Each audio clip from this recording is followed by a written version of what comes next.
የሙሐመድ አሊ ቀበቶ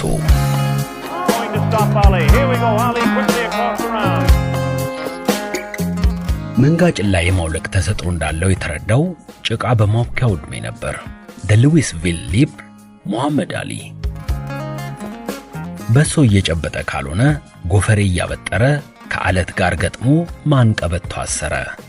ጥንቸሉ የቦክስ ንጉሠ ነገሥት the greatest the people's champion ሙሐመድ አሊ በፍጥነት የሚሰነዝረውን ኩንታል ቡጢ መቋቋም የሚችል ሰው አለ ተብሎ አይታመንም። አሊ ይመጣል፣ አፈር ያስግጣል። ከአሊ ጋር ቦክስ መቅጠም እንጂ ማሸነፍ ቀላል አይሆንም። አሊ አነር ነው። አሊ ቦማዬ፣ አሊ ኬልሄም። የሚመታው ፈልጎ ያጣም። እንደውም ለጥርስ ከሄደ 32 ጥርስ ከነጥርስ መከላከያ ጋሻው ጓንቱ ላይ ይረግፋል እየተባለ በአድናቂዎቹ ዘንድ በኩራት ይነገራል።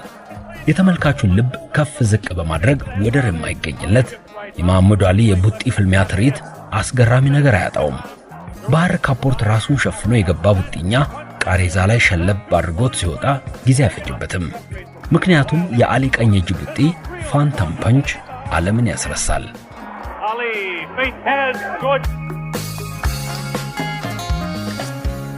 ንቃትና ብቃት በሚጠይቀው የዓለማችን ከባድ የስፖርት ውድድር ሻምፒዮን ሆኖ ለመዝለቅ ጆንያ ሙሉ አሸዋ ሰቅሎ ሲደበድብ የሚውለው አሊ ፍጥነት መገለጫው ነው። በፈጣንና ማራኪ እንቅስቃሴው ኮሜንታተሮች ስለ ችሎታው አውርተው አይጠግቡም። በየትኛውም የቦክስ ፍልሚያ አሊ ያሸንፋል፣ እርግጠኞች ናቸው። የአሊን ችሎታ እንኳንስ እነሱ ደውሉ ያውቀዋል ይባላል። መለሎ ዘንካታ ብቅል አውራጅ የሆነው አሊ ጥል ከተነሳ ጣለ እንዳንበሳ ነውና እጁ በዳኛ በድል እስኪነሳ ሪንጉን ለብቻው ሞልቶ ከጫፍ እስከ ጫፍ እየተሯሯጠ ተፋላሚውን ድል ይነሳል። ማሸነፍ ዕጣ ፈንታው ነው። ሜዳሊያ እንደ ሀብል ይቀያይራል።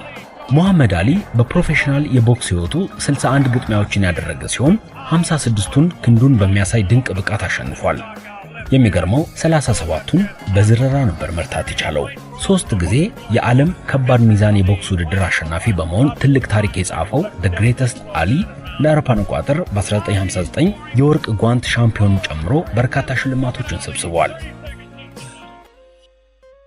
አሊ እንደ አውሮፓውያን አቆጣጠር በ1960 ዓ.ም ሀገሩን ወክሎ በሮም ኦሎምፒክ የቦክስ ውድድር የቀላል ክብደት ሻምፒዮን በመሆን የምንጊዜም ድንቅ ቡጢኛ መሆኑን አስመስክሯል። በአንድ ወቅት አሰልጣኙ ማርቲን ከአብዛኞቹ ልጆች የበለጠ ቆራጥ አቋም ስላለው ጎልቶ ወጣ።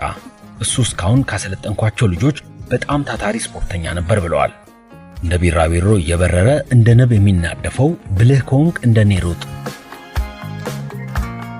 በእርግጥም እኔ ታላቅ ነኝ የሚለው የቢቢሲ ስፖርት የመቶ ዓመቱ ድንቅ ስፖርተኛ ተመራጭ ሙሐመድ አሊ እንደ አውሮፓውያን አቆጣጠር በጥር 17 1942 በቪየትናም ጦርነት አልዘምትም በማለቱ ለ3 ዓመታት ከቦክስ ውድድር ታግዶ ነበር። My intention is to box.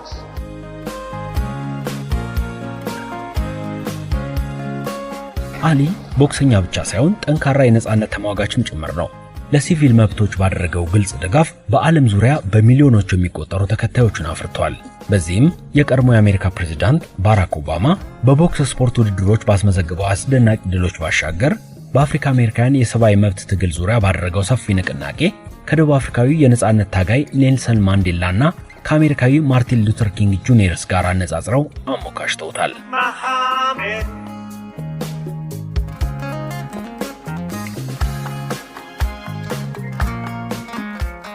በአሜሪካ ኬንታኪ የተወለደው ጥቁር ወርቅ ሙሐመድ አሊ ጥቅምት 30 1974 በአሁኗ ዲሞክራቲክ ሪፐብሊክ ኮንጎ ከዝነኛው ቡጢኛ ጆርጅ ፎርማን ጋር የከባድ ሚዛን ሻምፒዮን ውድድር አድርጎ ራምብል ኢን ዘ ጀንግል በወቅቱ 60,000 ሰዎች የታደሙ ሲሆን በቴሌቪዥንም ቁጥራቸው ቀላል የማይባሉ ሰዎች ውድድሩን በቀጥታ ተከታትለውታል። በዚህ ታሪካዊ ፍልሚያ ላይ አሊ እንደተለመደው በ8ኛው ዙር በጥሎ ማለፍ አሸንፎ የዓለማችንን ትልቁን በወርቅ የተለበጠ አረንጓዴ ቀበቶ ወገቡ ላይ አጥልቋል።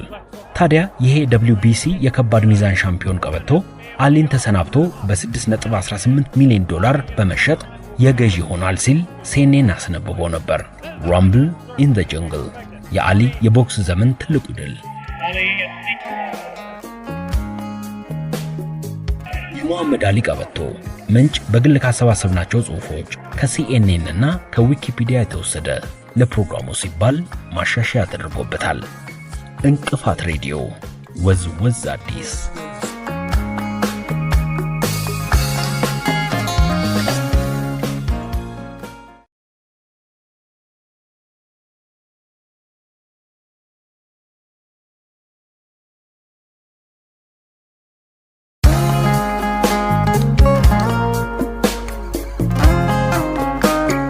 የሙሐመድ አሊ ቀበቶ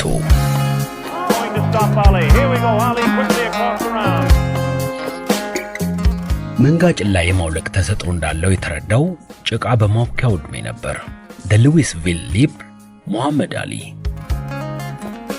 በሶ እየጨበጠ ካልሆነ ጎፈሬ እያበጠረ ከዓለት ጋር ገጥሞ ማን ቀበቶ አሰረ። ጥንቸሉ የቦክስ ንጉሠ ነገሥት the greatest the people's champion ሙሐመድ አሊ በፍጥነት የሚሰነዝረውን ኩንታል ቡጢ መቋቋም የሚችል ሰው አለ ተብሎ አይታመንም። አሊ ይመጣል፣ አፈር ያስግጣል። ከአሊ ጋር ቦክስ መቅጠም እንጂ ማሸነፍ ቀላል አይሆንም። አሊ አነር ነው። አሊ ቦማዬ፣ አሊ ኬልሄም። ጆ የሚመታው ፈልጎ አያጣም። እንደውም ለጥርስ ከሄደ 32 ጥርስ ከነጥርስ መከላከያ ጋሻው ጓንቱ ላይ ይረግፋል እየተባለ በአድናቂዎቹ ዘንድ በኩራት ይነገራል። የተመልካቹን ልብ ከፍ ዝቅ በማድረግ ወደር የማይገኝለት የሙሐመድ አሊ የቡጢ ፍልሚያ ትርኢት አስገራሚ ነገር አያጣውም። ባህር ካፖርት ራሱን ሸፍኖ የገባ ቡጢኛ ቃሬዛ ላይ ሸለብ አድርጎት ሲወጣ ጊዜ አይፈጅበትም። ምክንያቱም የአሊ ቀኝ እጅ ቡጢ ፋንታም ፐንች ዓለምን ያስረሳል።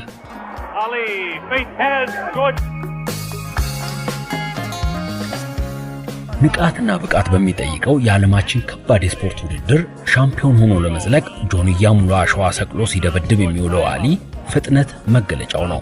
በፈጣንና ማራኪ እንቅስቃሴው ኮሜንታተሮች ስለ ችሎታው አውርተው አይጠግቡም። በየትኛውም የቦክስ ፍልሚያ አሊ ያሸንፋል፣ እርግጠኞች ናቸው።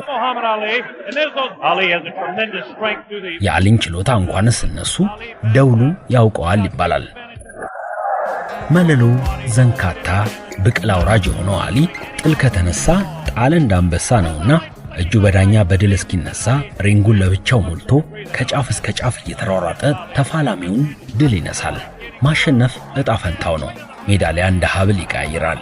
ሙሐመድ አሊ በፕሮፌሽናል የቦክስ ሕይወቱ 61 ግጥሚያዎችን ያደረገ ሲሆን 56ቱን ክንዱን በሚያሳይ ድንቅ ብቃት አሸንፏል። የሚገርመው 37ቱን በዝረራ ነበር መርታት የቻለው። 3 ጊዜ የዓለም ከባድ ሚዛን የቦክስ ውድድር አሸናፊ በመሆን ትልቅ ታሪክ የጻፈው the greatest አሊ ለአውሮፓውያን አቆጣጠር በ1959 የወርቅ ጓንት ሻምፒዮን ጨምሮ በርካታ ሽልማቶችን ሰብስቧል። አሊ እንደ አውሮፓውያን አቆጣጠር በ1960 ዓ.ም ሀገሩን ወክሎ በሮም ኦሎምፒክ የቦክስ ውድድር የቀላል ክብደት ሻምፒዮን በመሆን የምንጊዜም ድንቅ ቡጢኛ መሆኑን አስመስክሯል።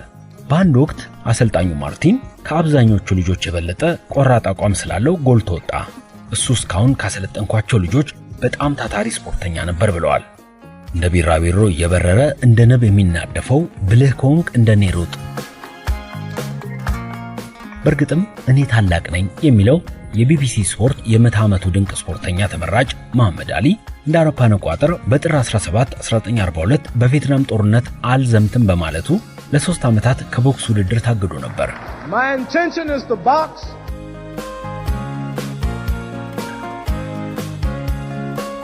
አሊ ቦክሰኛ ብቻ ሳይሆን ጠንካራ የነጻነት ተሟጋችም ጭምር ነው። ለሲቪል መብቶች ባደረገው ግልጽ ድጋፍ በዓለም ዙሪያ በሚሊዮኖች የሚቆጠሩ ተከታዮችን አፍርቷል። በዚህም የቀድሞ የአሜሪካ ፕሬዝዳንት ባራክ ኦባማ በቦክስ ስፖርት ውድድሮች ባስመዘገበው አስደናቂ ድሎች ባሻገር በአፍሪካ አሜሪካውያን የሰብአዊ መብት ትግል ዙሪያ ባደረገው ሰፊ ንቅናቄ ከደቡብ አፍሪካዊ የነጻነት ታጋይ ኔልሰን ማንዴላና ከአሜሪካዊ ማርቲን ሉተር ኪንግ ጁኒየርስ ጋር አነጻጽረው አሞካሽተውታል።